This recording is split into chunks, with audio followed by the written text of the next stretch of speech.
आसन्न है मेरा। गुदगुदी हो रही है सोचकर मन में, मेरा भरत राजकवि होगा। ये कैसी बातें कर रही हो? क्यों? अरे गुणों और लक्षणों के आधार पर ही तो पद मिलता है।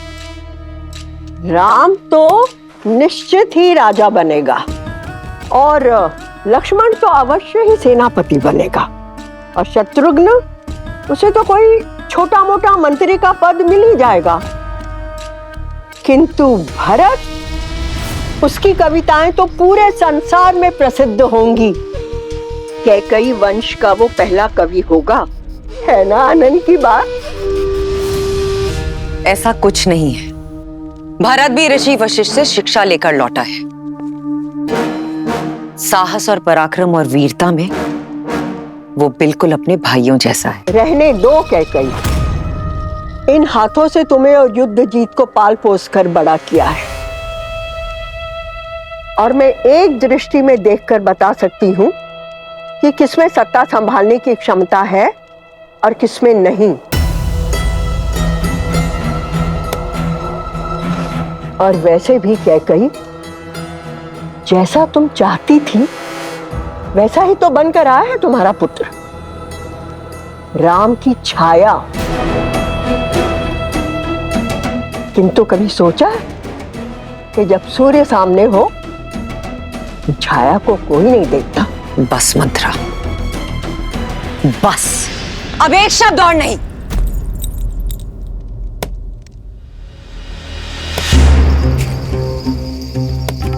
बुरा क्यों लगा कैकई? तुम तो अवध की रानी हो, राम की मां हो।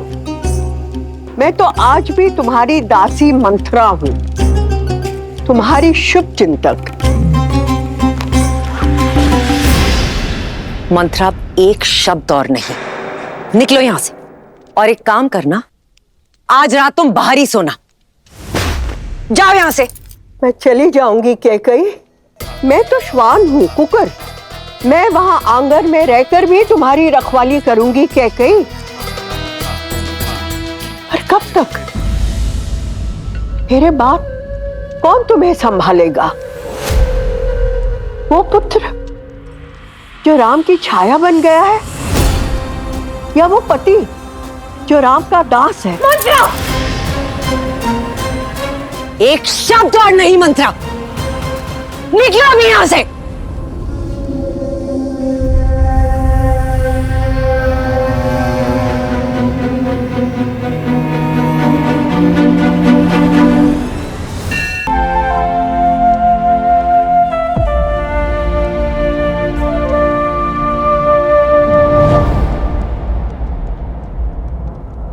जैसा तुम चाहती थी वैसा ही तो बनकर आया है तुम्हारा पुत्र, राम की छाया।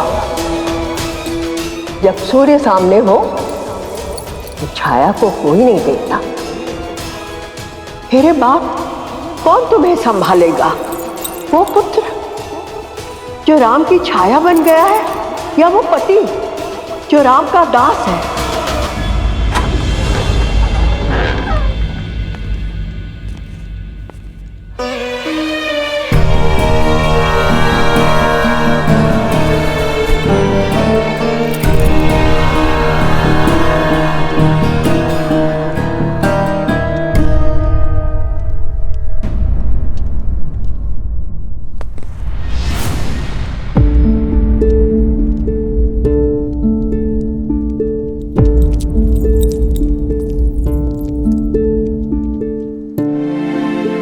ऐसा पहले भी हो चुका है, किंतु तब आपके पुत्र आपके पास नहीं थे।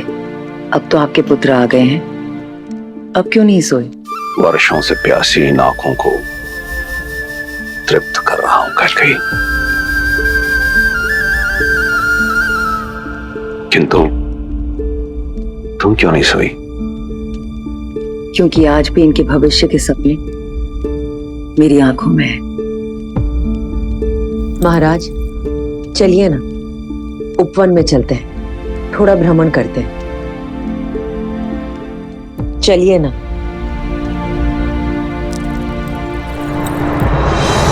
नहीं कैकेयी, मेरे पुत्र अभी अभी लौटे और तुम उन्हें मुझसे दूर भेजने की बात कर रही? मैं उन्हें कल भेजने की बात नहीं कर रही। 1-2 मास उनके स्नेह का आनंद उठाने के पश्चात हमें कठिन निर्णय लेना होगा महाराज। नहीं कैकेयी, ये वियोग मेरा हृदय तोड़ देगा। अयोध्या के सुयोग के लिए ये वियोग आवश्यक है महाराज। वो बरगद का पेड़ देख रहे हैं? आपने ही उसे उसके पिता की छाया से दूर किया था ताकि वो पनप सके, किंतु अन्य पौधों का क्या, आपने कदाचित नहीं देखा है, लेकिन मैंने एक बात का अनुभव किया है। संदेह नहीं कि राम एक दिन अयोध्या पर राज करेगा, किंतु तब उसे विश्वस्त और अनुभवी भाइयों की आवश्यकता होगी। इस वक्त अति आवश्यक है कि हमारे सारे पुत्र राजकाज, सैन्य संचालन सीखें। राजनीति भी यही कहती है कि साम्राज्य के सभी पुत्रों को एक साथ एक स्थान पर नहीं होना चाहिए। आप जानते हैं मैं अपने पुत्रों से अत्यधिक प्रेम करती हूं, इसलिए चाहती हूं कि आप राम को राजकाज सिखाएं। भरत को मेरे भाई युद्धजीत के पास भेज दिया जाए तक्षशिला अभियान के लिए, लक्ष्मण को करुपदा और शत्रुघ्न को मधुपुर विजयी के लिए। कैकेयी, तुम अपने पुत्र भरत की बात करो, मैं अपने अन्य पुत्रों को अपने से दूर कहीं नहीं भेजूंगा।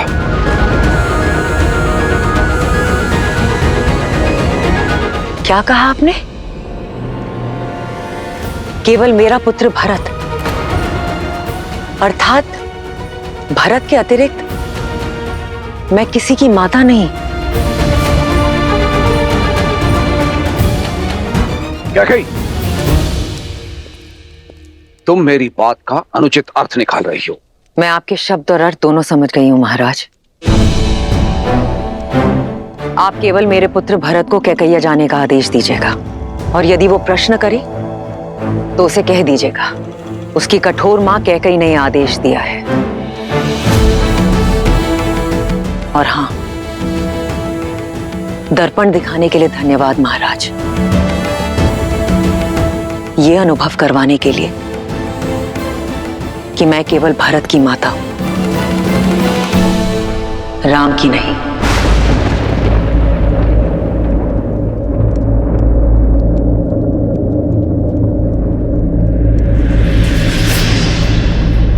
कैकेयी,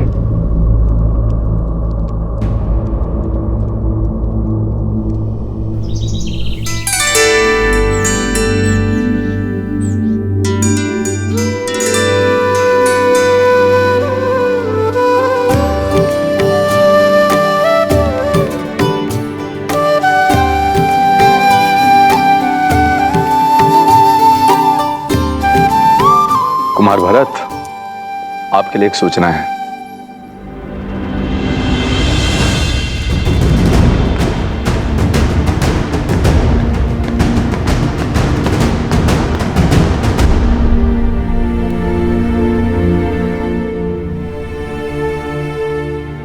तुम भीतर आ सकते हो भरत। ये मैं क्या सुन रहा हूँ माँ? पिताश्री ने मुझे कैकैया भेजने का आदेश दिया है। ये तो बहुत अच्छी बात है। अपने नानाश्री और मामाश्री को मेरा प्रेम और प्रणाम। माँ, आप, पिताश्री ने कहा है कि ये सब आपकी इच्छा है। आप मुझे अयोध्या से दूर क्यों कर रही हैं माँ?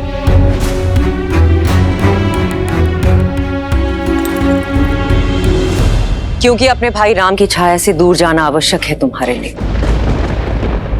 अपने अस्तित्व को ढूंढने के लिए, स्वयं के लिए और राम के लिए। अपनी निर्दयता राम भैया पर मत थोपिए माँ। आपका द्वेष किससे है? राम भैया से या मुझसे? द्वेष? राम मेरा ज्येष्ठ पुत्र है, गर्व है वो मेरा। और तुम्हें मैंने अपनी कोख से जन्मा है, अस्तित्व हो तुम मेरे। भूल कर भी कभी मत सोचना कि मैं अपने पुत्रों से द्वेष कर सकती हूं, परंतु अपने स्वार्थ के लिए, अपने प्रेम के लिए उनके भविष्य को कभी दांव पर नहीं लगा सकती। देखो स्वयं को भरत, कैसे टूटे हुए लाचार दिख रहे हो। देखो मुझे, तुम अयोध्यापति नरेश दशरथ के पुत्र हो, अश्वपति के नाती हो, तुम कैकेयी के भरत हो, राम के भाई हो तुम। यदि मेरे ये सब कहने के पश्चात भी तुम्हें लगता है कि मेरी दृढ़ता, मेरा स्वार्थ है और मैं निर्दयी हूं और इस कारण तुम मुझसे घृणा करना चाहते हो, तो मुझे यह भी स्वीकार है भरत।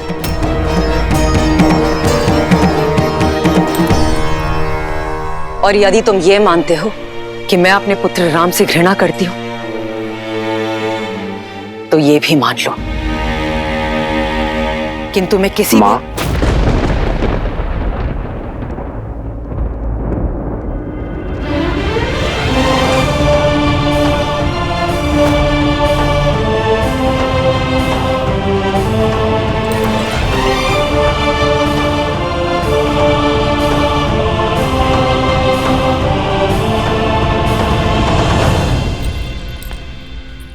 राम, मेरा कहने का वो तात्पर्य नहीं था। पुत्र और मां के बीच शब्दों का नहीं, भावों का संबंध होता है मां।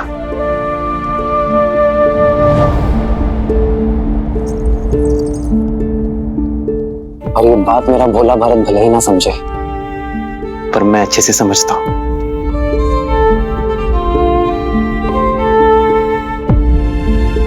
पिताश्री का आदेश सुना तो आपको धन्यवाद देने चला आया।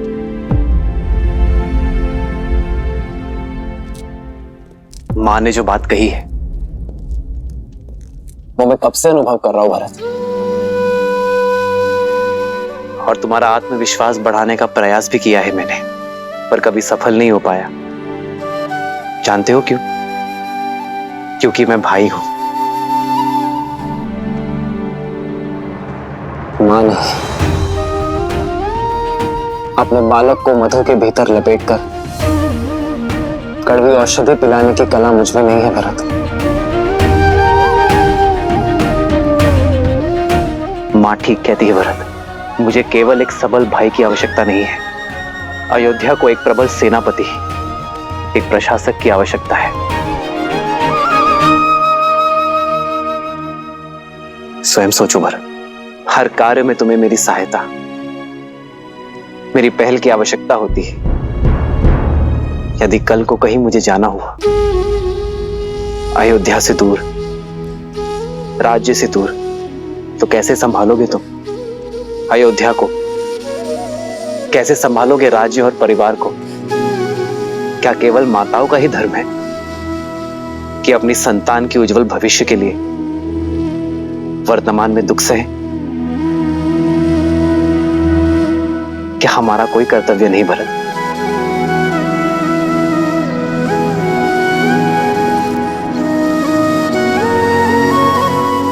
मेरी मां मुझसे कभी घृणा, कभी द्वेष कर ही नहीं सकती, क्योंकि मेरे लिए वो स्वयं उस पुत्र से दूर रहने को सज्ज है जिसे उन्होंने जन्म दिया।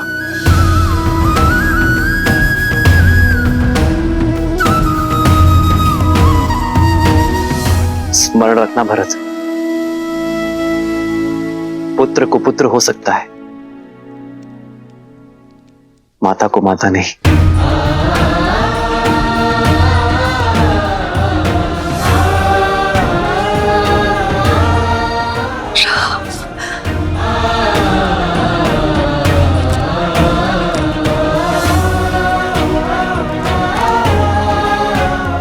मुझे क्षमा करना मां, मैं जाने को सज्ज हूं।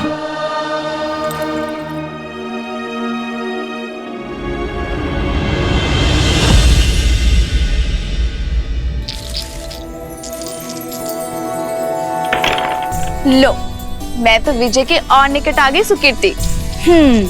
इतनी सरलता से मैं आपको जीतने नहीं दूंगी, क्योंकि मेरी बारी अभी शेष है। देखा, 12 आप लोगों से आगे हुई ना उर्मिला दीदी।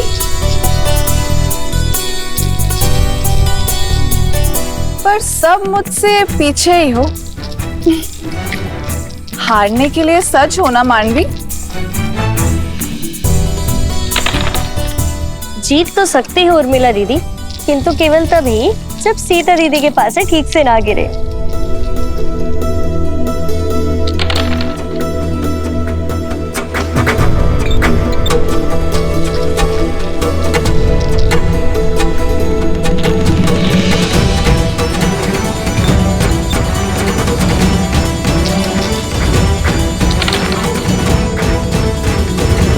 तो मैं तो हार गई और मैं जीत गई। देखा सीता दीदी, आप फिर से जानबूझ के हार गई ना।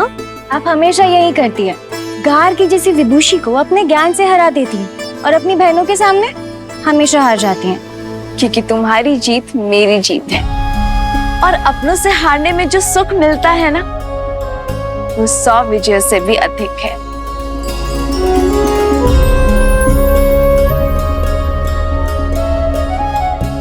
पिताश्री,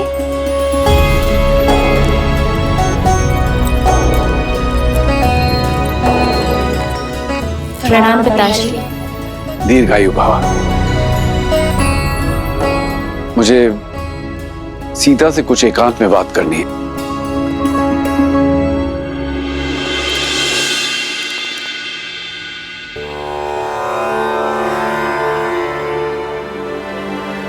सीता, मैं जानती हूँ पिताश्री कि आप मुझसे क्या बात करना चाहते हैं। अपने पिता के मन की बात को सदैव कैसे समझ जाती हो पुत्री? जिस पिता ने इतनी कठिनाइयां सहकर अपनी पुत्री को सारे आनंद दिए, वो अपने पिता के मन की दुविधा को कैसे नहीं समझेगी पिताश्री? पुत्री की आयु होने पर हर पिता के मुख पर चिंता रहती है, और साथ ही आपके मुख पर यह भी उलझन है कि क्या आपकी पुत्री इस विवाह के लिए सज है या नहीं। तो इस उलझन का हल क्या है पुत्री? जब उलझन ही नहीं है तो हल कैसा पिताश्री? मैं आपसे ये नहीं पूछूंगी कि एक कन्या को अपना घर छोड़कर पराये घर में क्यों जाना होता है, क्योंकि मैं जानती हूं कि एक स्त्री में ही इतनी शक्ति होती है कि वो अपना संसार छोड़कर एक नया संसार बना सके, अपने संस्कार, अपने आदर्श आने वाली पीढ़ी को दे सके जो उसने अपने पिता से पाए हैं। पिताश्री, संसार समझता है कि स्त्री का कोई एक घर नहीं होता, जहां जन्मी वो मायका और जहां जाती है वो ससुराल। परंतु पिताश्री, मेरा मानना है कि कन्या सौभाग्यशाली होती है, क्योंकि उसके एक नहीं 2-2 घर होते हैं। जहां जन्म लेती है उनसे नाता जुड़ा रहता है, और जहां जाती है उन्हें भी अपना बना लेती है। मैं तुम्हें विश्वास दिलाता हूं पुत्री, मैं तुम्हारे लिए सुयोग्य वर ढूंढूंगा, तुम्हारा स्वयंवर रखूंगा। मैं भारत के सबसे पराक्रमी, सबसे समृद्ध राजकुमारों को निमंत्रण भेजूंगा। किंतु पिताश्री, इस स्वयंवर में मैं अपना वर किस आधार पर चुनूंगी?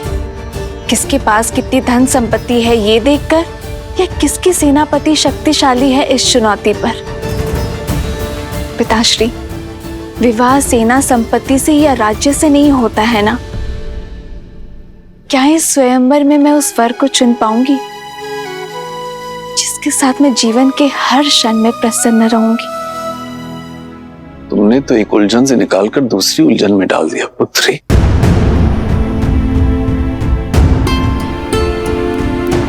माता, कुछ अति महत्वपूर्ण होने वाला है। पिताश्री ने शीघ्र बुलाया है।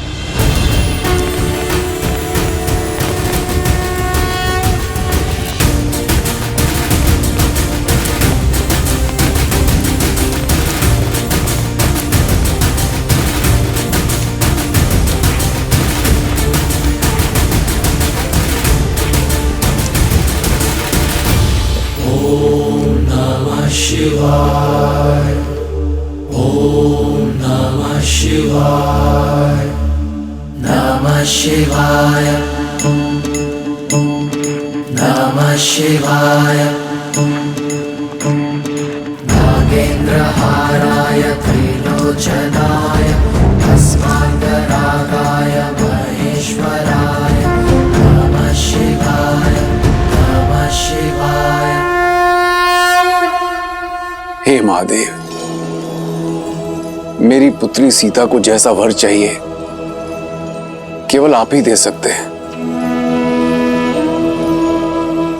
अब मुझे समझ में आया, 8 वर्ष की आयु में कदाचित सीता का आपका धनुष उठाना मेरे लिए संकेत था कि आप सीता के भविष्य का उत्तरदायित्व उठाएंगे। प्रभु,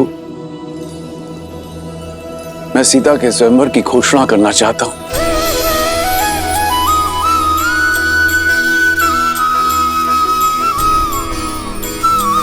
वर का चयन आपकी शक्ति और आपके न्याय का प्रतीक आपका महाधनुष पिनाक होगा।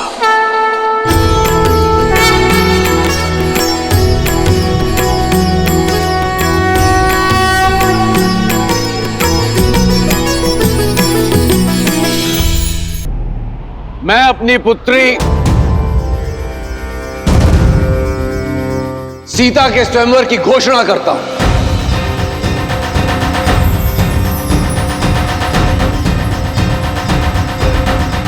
जो व्यक्ति महादेव का धनुष उठाकर उस पर प्रत्यंचा साधेगा, वही व्यक्ति मेरी पुत्री सीता का वर होगा।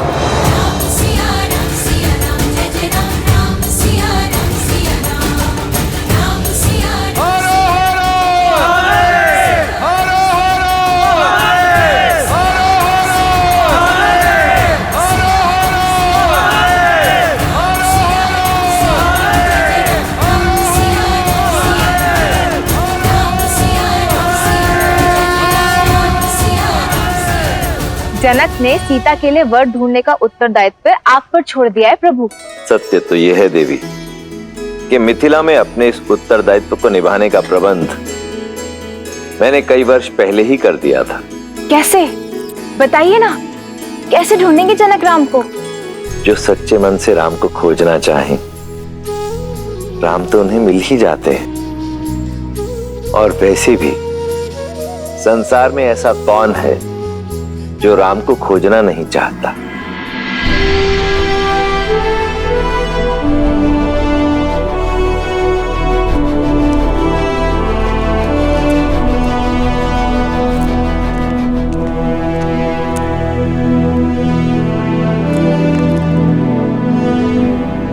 प्रणाम पिताश्री।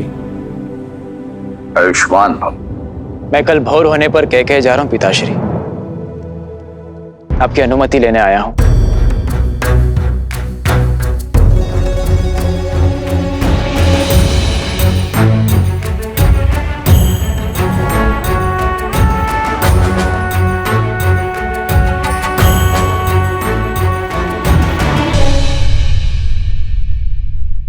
और शत्रुघ्न,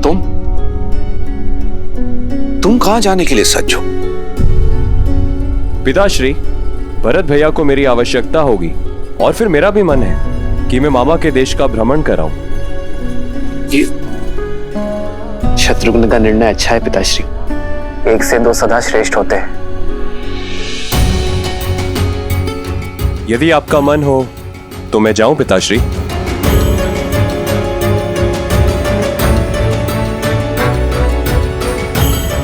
चिंता ना करें पिताश्री, मैं हूं ना आपके पास।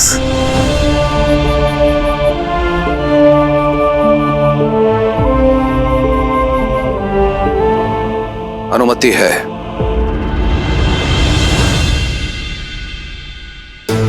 तुमने 2 अंधों के जीवन का सहारा छीना है। तुम भी अपनी आंखों के तारे से दूर हो जाओगे।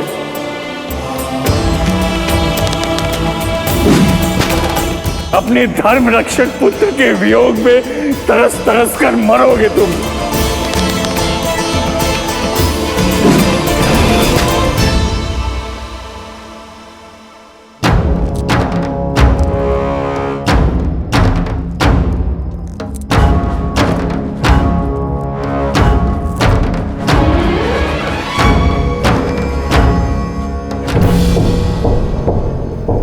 प्रणिपात ऋषिवर।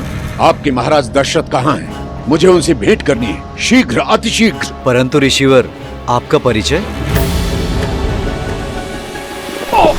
आर्य,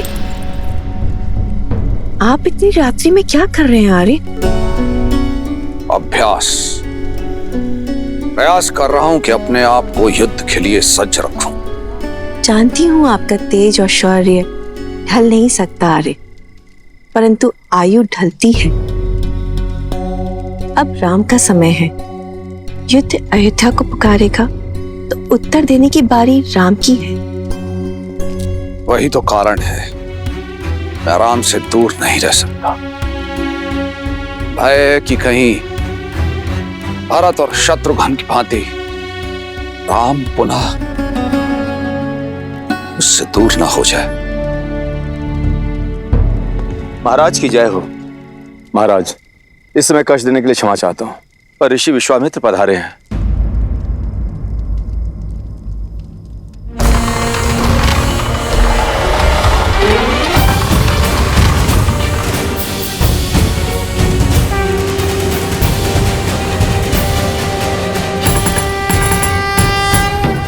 अयोध्या की भूमि पर आपके चरण पड़े, अयोध्या धन्य हुई। अपने चरण कमलों से इस भूमि को पावन करें ऋषिवर, पधारिए।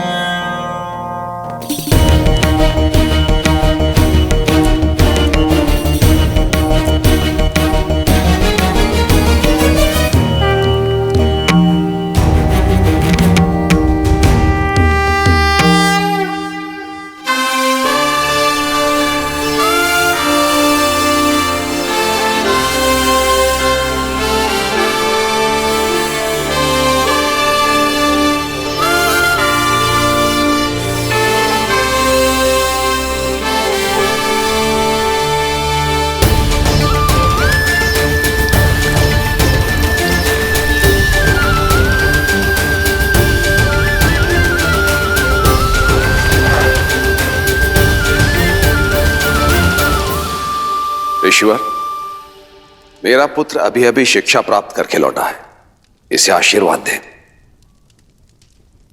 राजन, किसी भी व्यक्ति को आशीर्वाद देने से पूर्व उस व्यक्ति की पात्रता की जांच की जाती है, और फिर मैं यहां देने नहीं, लेने आया हूं। आज्ञा ऋषिवर। मारीच और सुबाहु 2 राक्षस हैं जो निरंतर मेरे यज्ञ में बाधा डालते रहते हैं।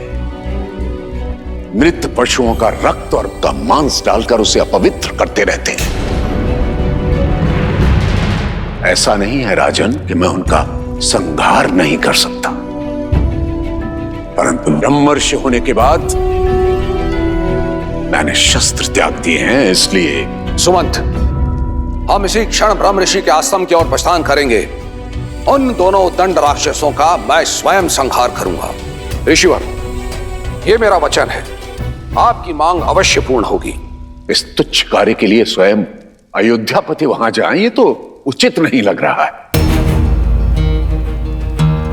मुझे न तो आपकी आवश्यकता है और ना ही आपकी सेना की।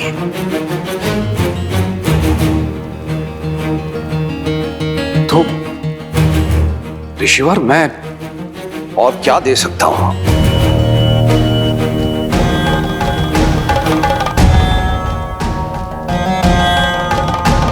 राम राम राम।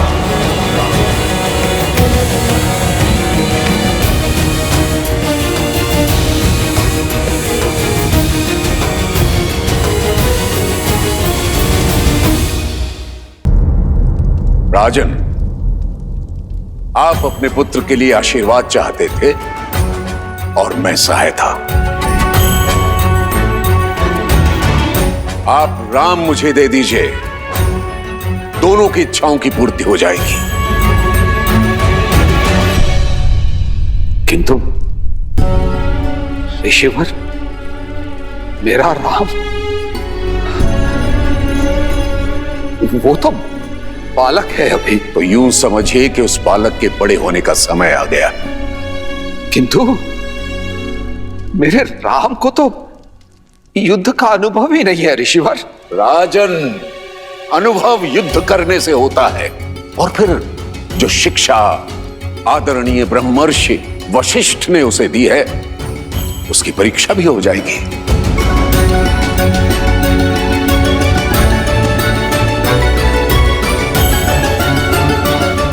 तो ऋषिवर, मैं राम को अपनी सेना में सम्मिलित कर लेता हूं। ये तो ठीक रहेगा ना? राजन, क्या मैंने अपनी बात स्पष्ट नहीं की?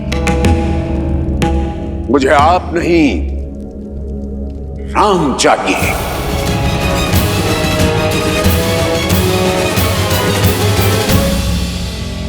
ऐसा अनर्थ न करें ऋषिवर। राम तो अभी अभी लौटा है। इसका वियोग मेरे प्राण हर लेगा ऋषिवर, मेरे प्राण हर लेगा। रघुकुल रीति सदा चले आई, प्राण जाएं पर वचन न जाए। परंतु ऐसा प्रतीत होता है कि आप इन शब्दों को विस्मृत कर गए हैं राजन। प्राणों की इतनी ही चिंता है तो रघुकुल की वचनबद्धता का ढिंढोरा क्यों पीटते हैं अयोध्यापति? विश्वास नहीं होता कि आप महान राजा हरिश्चंद्र के वंशज हैं, जिसने अपना सब कुछ त्याग दिया था अपने शब्दों का मान रखने के लिए। पहली बार अयोध्या ने निराश किया।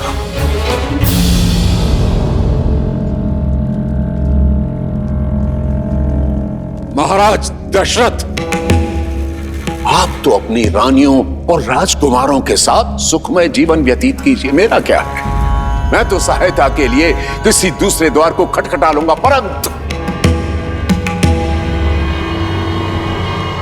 आज के बाद कभी मत कहिएगा प्राण जाए पर वचन न जाए।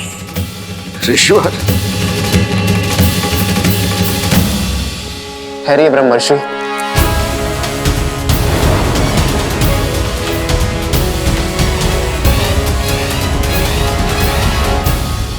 आप धर्मपरायणता के अवतार हैं, ज्ञान में सर्वश्रेष्ठ है।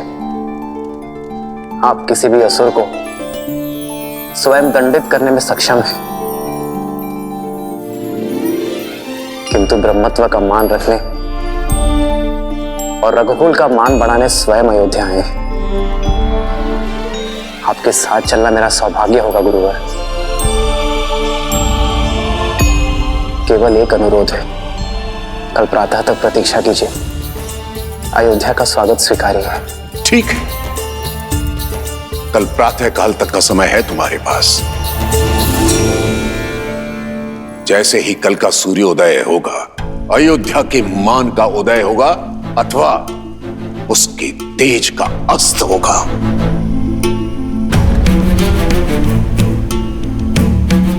आचार्य, पिताश्री, पिताश्री,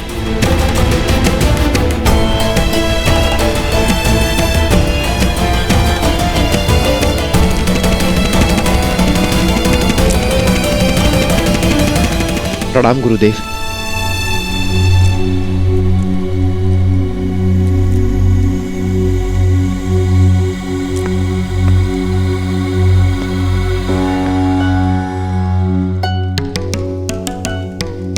आपके यहां आने का कारण केवल यज्ञ की रक्षा करना नहीं था, इतना तो मैं समझ गया हूं ब्रह्मर्षि विश्वामित्र। आप राम को परखने आए हैं। ब्रह्मर्षि, क्या आपको इतना भी अनुभव नहीं कि राम स्वयं नारायण है? अनुभव किया है ब्रह्मर्षि, परंतु सामने रखी धातु स्वर्ण होते हुए भी उसकी परख की जाती है। और आप तो भली भांति जानते हैं, नारायण समय समय पर अनेक अवतार लेते रहे।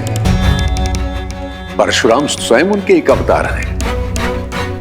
हर अवतार का एक उद्देश्य होता है, जैसे इस अवतार का उद्देश्य मर्यादा की स्थापना है। परंतु रावण के अंत के लिए राम की पात्रता को जांचना मेरा कर्म है, और यदि वे नारायण के पूर्णावतार हैं तो उन्हें उनकी यात्रा के लिए मार्ग प्रशस्त करना मेरा धर्म है। आप क्रोधित हो गए? ब्रह्मर्षि, मैं आपसे क्रोधित नहीं हूं, मैं उस विघ्न से क्रोधित हूं जो राजा दशरथ ने खड़ा किया था।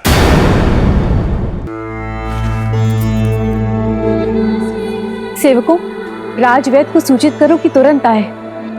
पिताश्री,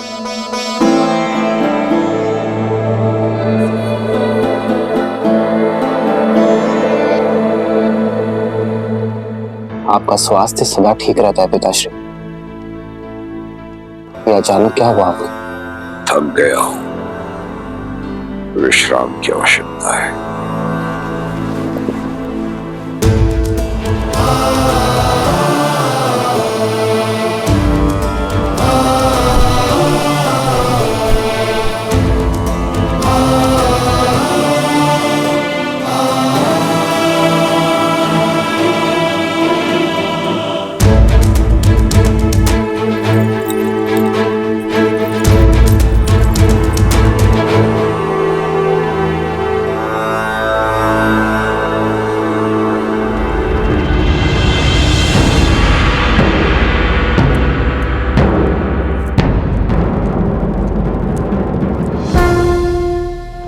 प्रणाम आचार्य।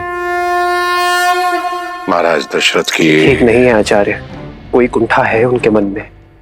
तुम्हें क्या प्रतीत होता है? ऐसा क्या है? यही प्रश्न मुझे आपसे करना है आचार्य। पिताश्री का ऐसा व्यवहार मैंने कभी नहीं देखा।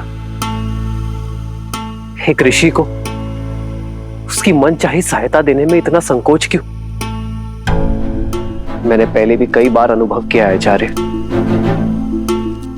पिताश्री, हम लोगों से दूर होने की बात से ही सिहर जाते हैं। जो व्यक्ति देवासुर संग्राम से नहीं डरा, वो अचानक दो राक्षसों से अपने पुत्र के सामने की बात को लेकर भयभीत क्यों है? आपने तो उन्हें बालपन से पाला है, उन्हें शिक्षित किया है। मेरी माताओं से अधिक आपने उन्हें निकट से देखा है। एक पुत्र होने के नाते मेरा यह कर्तव्य है आचार्य कि मैं अपने पिताश्री के मन के भय को दूर कर सकूं। बोलिए आचार्य, उनके भय का कारण क्या है? भय के बिना प्रेम निभता नहीं है, पर प्रेम ही सबसे बड़े भय का कारण है। उनका भय तुम हो राम। तुमसे बिछड़ने का भय है जो तुम्हारे पिता को दुर्बल बना देता है। उन्हें मोह है राम अपनी संतान से, विशेषकर तुमसे राम। आप तो आचार्य हैं,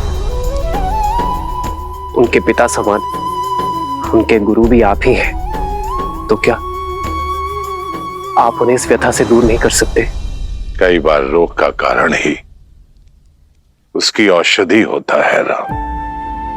दशरथ का रोग भी तुम हो और निदान भी भय की काट विश्वास होता है राम। अब देखना है कि राम अपने पिता को वो विश्वास दिला पाता है या नहीं। प्रश्न दशरथ के धर्म का नहीं, राम के कर्म पर है।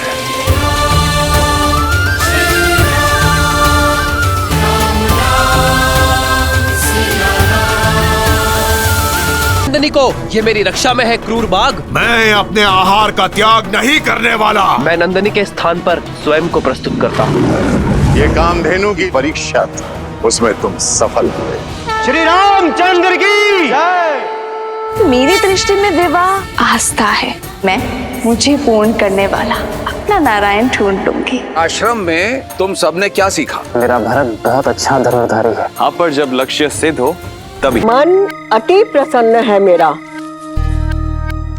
गुदगुदी हो रही है सोचकर मन में, मेरा भरत राजकवि होगा। ये कैसी बातें कर रही हो? क्यों? अरे गुणों और लक्षणों के आधार पर ही तो पद मिलता है। राम तो निश्चित ही राजा बनेगा और लक्ष्मण तो अवश्य ही सेनापति बनेगा, और शत्रुघ्न, उसे तो कोई छोटा मोटा मंत्री का पद मिल ही जाएगा। किंतु भरत, उसकी कविताएं तो पूरे संसार में प्रसिद्ध होंगी। कैकई वंश का वो पहला कवि होगा, है ना आनंद की बात? ऐसा कुछ नहीं है। भरत भी ऋषि वशिष्ठ से शिक्षा लेकर लौटा है। साहस और पराक्रम और वीरता में वो बिल्कुल अपने भाइयों जैसा है। रहने दो कैकई, इन हाथों से तुम्हें और युद्ध जीत को पाल पोस कर बड़ा किया है, और मैं एक दृष्टि में देखकर बता सकती हूँ कि किसमें सत्ता संभालने की क्षमता है और किसमें नहीं।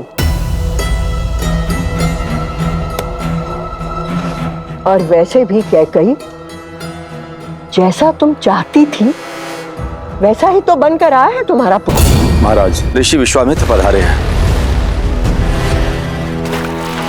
ऋषिवर, इसे आशीर्वाद दे। मैं यहाँ देने नहीं लेने आया हूँ। क्या दे सकता हूँ आपको? राम, आप तो अपनी रानियों और राजकुमारों के साथ सुखमय जीवन व्यतीत कीजिए, मेरा क्या। मैं तो सहायता के लिए किसी दूसरे द्वार को खटखटा लूंगा, परंतु आज के बाद कभी मत कहिएगा प्राण जाए पर वचन न जाए। तो संग्राम से नहीं डरा, वो अचानक दो राक्षसों से अपने पुत्र के सामने की बात को लेकर भयभीत क्यों है? बोलिए आचार्य, उनके भय का कारण क्या है? उनका भय तुम हो राम। ये मन तो बड़ा भयावह है, अवश्य ही राक्षसों का गढ़ है। राक्षसों का नहीं, राक्षसी का। ताड़का चेतावनी नहीं लेती, वो चुनौती लेती है। ताड़का के वध के लिए ही तुम्हें लाया हूँ राम। संहार कर दो इस ताड़का का। किंतु स्त्री का वध अधर्म है गुरुवर। सीता दीदी कहीं नहीं जाने वाली, क्योंकि जिस शिव धनुष को सैकड़ों लोग मिलके केवल हिला पाते हैं, उसे कौन तो उठाएगा और कौन प्रचंड चढ़ाएगा।